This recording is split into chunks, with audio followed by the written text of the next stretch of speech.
Okay, so today is November 29th, 2014. And what did we say today was? My birthday. Yes. Do you remember how old that makes you? I did it on the calculator for you. 91. What would you consider some of your blessings? My children. I think you get some joy out of your brother's children and the extended family that God's granted us, the Dougherty clan, as we like to call it. Which pretty much you're the patriarch of the clan. You lead the gang. And what would you, if you had something to say to them on this birthday, this 91st birthday of yours, what would you say to both the Keep up the good work. keep up the good work? Just the good work, not the bad work. Yeah. Okay. That's well said. And what were some of the things about your life, say, that you would maybe other men didn't have the benefit of? A father and mother that were sensation. Let's talk about some of the best things that you've experienced as you look back on your life. Most of my life was really good. Mm-hmm.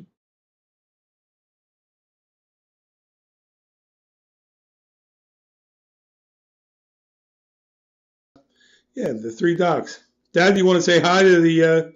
Yeah, hi.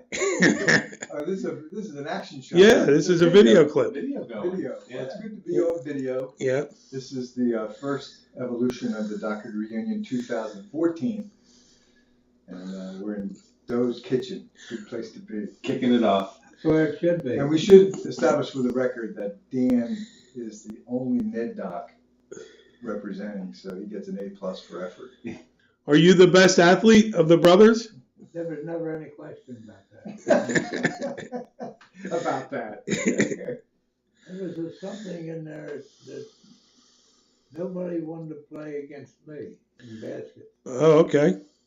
They seemed to think that I played a little dirty. Oh. A little- Sharpen the elbows? Yeah, oh, A little grabby. God, oh, hold on to them. Pull the hairs.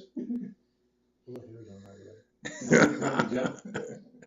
Yeah, talk to them all. Trash talk. Yeah. Trash talking before trash talking was trash talking. Yeah. Talk to him. Yeah. Great for that. Yeah, in his tummy. Is that on the shot? Yeah, or when it looked like he was going to take a shot. No. If you get your hand off me, oh, I own you now.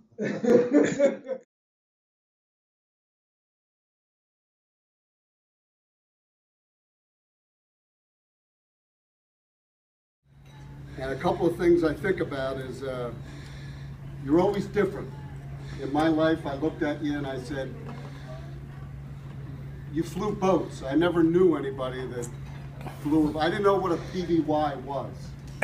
And you were a business owner. You're the first business owner that I ever knew. And of all the people in my life, you couldn't shoot and you played defense. But I've watched you and your family, and I'm just amazed at how fearless and courageous that you've had to move into the teeth of so much adversity, being an entrepreneur and a bartender and a limo driver. And, you know, I think of people that started businesses when they're older. You started a business at 75. Don, you've dared to be different. You've always taken action right into the teeth of adversity and financial insecurity.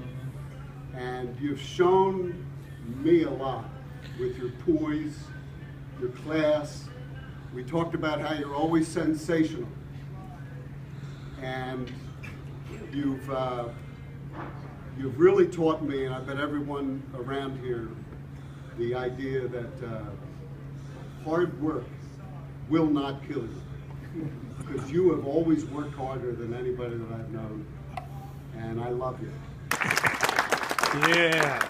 I had done something or other, and Mom said, "You're grounded." Yeah, right. So I went out, and I was dating Diane Eisenminger at the time.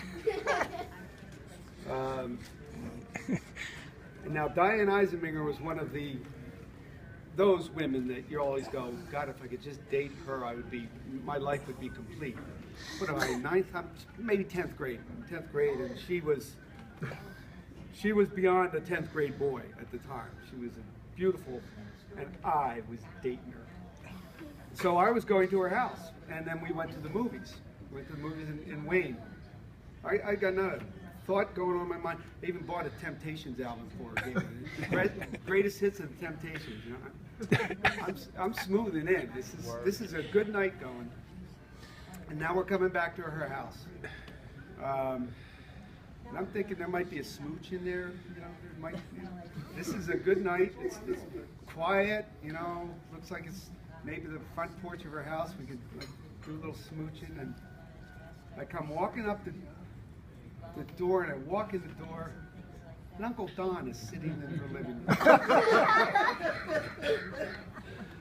He's sitting in his, and I said, Uncle Don, good to see you. What are you doing here? And he just gives me the steely-eyed glance like this. And it was about that point when I realized there would be no smooching going on. There was nothing going on that night, and he said, get in the car. I didn't get to say goodbye or anything. Get in the car. Apparently, Mom had called Don, or actually probably called Meg, and said, Bobby's not listening to me. I told him to stay home, and so Meg told Don. Sleuth Don gets on the case. You ruined one of the best nights of my life. I know I did. Uncle Don saw something in me, and he started calling me the professor, which was later shortened to Prof, and then affectionately turned into professorial. But that Navy pride that we have together, and you know he wears it so well. I love that extra bond that we share together. And Bobby mentioned that Uncle Don could show up in some unique places. I think Kevin probably has 3 or 4. I've got a couple. I can't share them here. But you really should have been a detective. But my takeaway, now that I'm nearing 60, is that you cared about your brother's family. Whether it's Bob or Dick, if our parents weren't around, Uncle Don was there to care for us and look out for us. And that's a message that we should take away today, that we should look out for each other and for each other's families. Great lesson. But I've told so many people this story about my Uncle Don. And you all know that he has been a tough fighter all his life. And in comparison probably to his brothers, he didn't have as much to do in the wallet. But if you ever asked Uncle Don, how you doing, it's either I'm spectacular, I'm sensational, I'm outstanding, I'm magnificent. It's all superlatives. And I've told people that story about you, Don, and if you say it, your actions will follow. If somebody asks you, first check to see their reaction, because it's hilarious. On a Monday morning when you say, I'm spectacular, but you taught me that, and I try to do it every time somebody asks me how I'm doing, and it makes me think of you every time, but it changes your life. Whenever Uncle Don came to our house in Wayne, it always felt good to see him walk through. As Chris said, he always used the superlatives to say how you were doing. But he made us feel that way too. He would come in, he would be happy, and he always reached out to each one of us in a special way. You had the nicknames for all of us. I'm Cakes. I don't know where that came from, but you're the only one that calls me Cakes, Marcel Cakes, but shortened to Cakes. And I just always love to hear you say that to me. I'm so glad, Uncle Don, that when you were a young man, you made the wise decision to quit smoking. Yes. Yeah. Our fathers did not. Yep. I remember you telling a story that when you quit, you used to keep a cigarette in your pocket. You said that you knew that it was there, but I wasn't going to smoke it. And just knowing that it was there was enough for you. And I thought, I don't think my dad could have done that. But you did. And thank God you did. Because we got to have all these stories and all these memories and all these times to spend with you. And thank you for that. Thanks, Martha.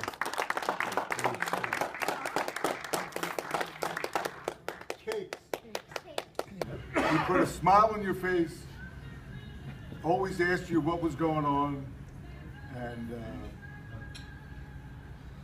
he really cared. Yeah. Or acted like he cared. But I know he did. I know he did. But whenever Uncle Don spoke, people would listen, like E.F. Hutton. And he's just been a great, great inspiration for me. He's one of the toughest guys that I've ever known. You know, hard-working, strong will, enthusiasm, like Chris said, but your sense of humor and your outlook has always been important to me.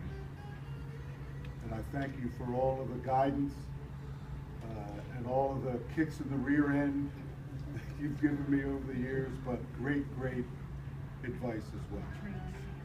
I love you very much.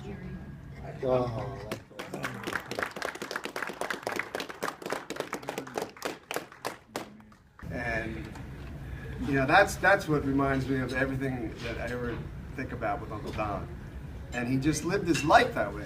His whole life is just intense, and his love for his family, and I just always cherish and love the time that I get to spend with Uncle Don and the rest of the family.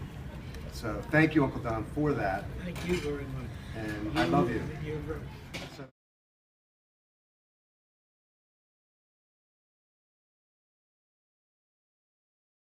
Hey, Maggie Booze, thanks very much for the hat. It's just what I need. The hat.